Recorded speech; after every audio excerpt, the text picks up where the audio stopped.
esments per la nova escala de valors científics i físics, diu el doctor Morbius. I conforme van passant dels laboratoris a aquestes piles atòmiques gegants, és aparent que el Morbius no està bromejant. Una disposició de llums, d'enxufs, d'endolls, d'electrodos i de metros. I els suburbis de Krell de repent brillen i semblen un cervell gegant.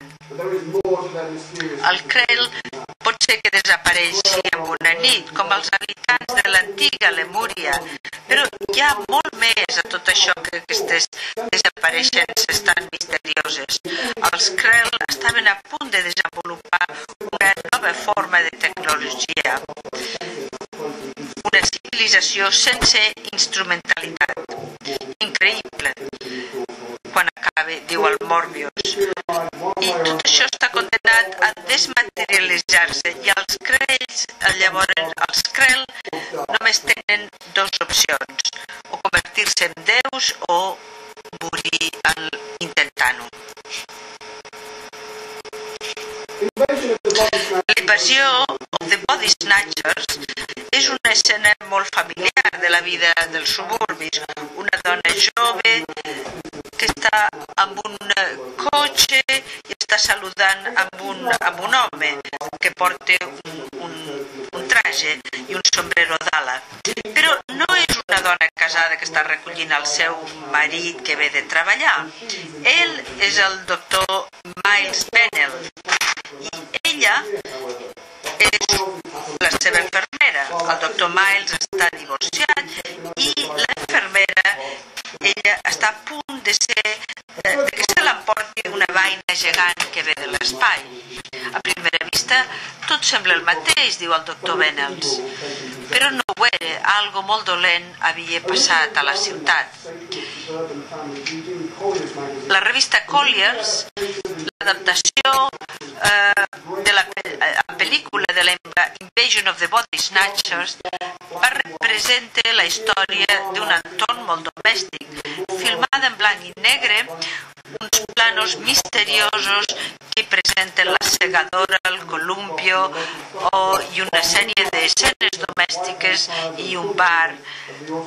I la música se sent des d'una màquina de tocar. Tota la cultura dels suburbis resulta molt atractiva i no és estrany que la gent d'aquesta mena de vaines vagi entrant.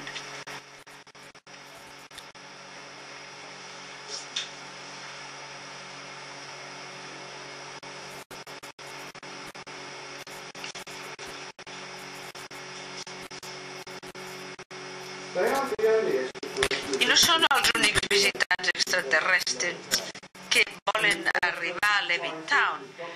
A la pel·lícula Earth vs. The Flying Saucers, el doctor i la senyora Marvin no poden arribar a la barbacoa que tenen preparada al jardí sense que els espiïn els extraterrestres, però també hi ha problemes a l'hora d'esmorzar quan l'home de la casa demana què passa amb la seva tassa de cafè.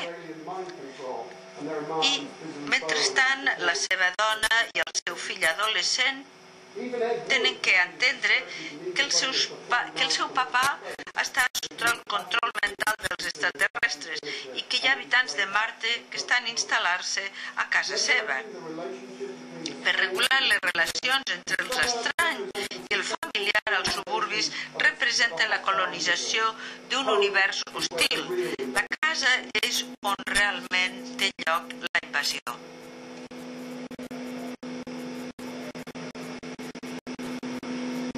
I veiem a l'oncle Ira davant de la seva casa que està segant el césped. Però ja no és el tio a l'oncle Ira. Falta algo, li diu la seva neboda. Pues aquests dies ja no és tan fàcil tornar-se boig, li diu el Bennell. Però no tens que tornar-te boig per necessitar ajuda psiquiàtrica.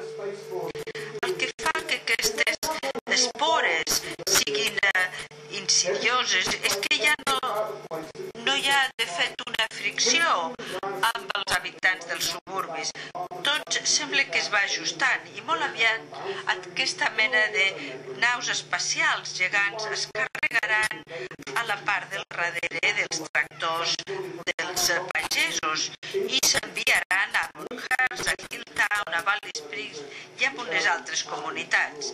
L'amenaça de que hi hagi una invasió per part dels extraterrestres sembla que es va augmentant i arriba a nivell nacional. I aquí veiem aquesta migració des dels suburbis i veiem la vida natural, que és el que va passar. Aquí, evidentment, hi ha una invasió, però què estan fent els invasors? Estan lluitant contra els invasors, estan intentant bombardejar Washington. No, la veritat és que estan simplement cegant el jardí i mentrestant es van construint més d'1,5 milió de cases i el cegar el césped és la manera d'aconseguir nou territori. I es va el 1947 va ser la primera producció de Les Baxter Music Out of the Moon a petició de Neil Armstrong durant el seu viatge al mar de la Tranquil·litat, on la primera casa suburbana es va establir molt lluny de la Terra a l'estiu del 1969.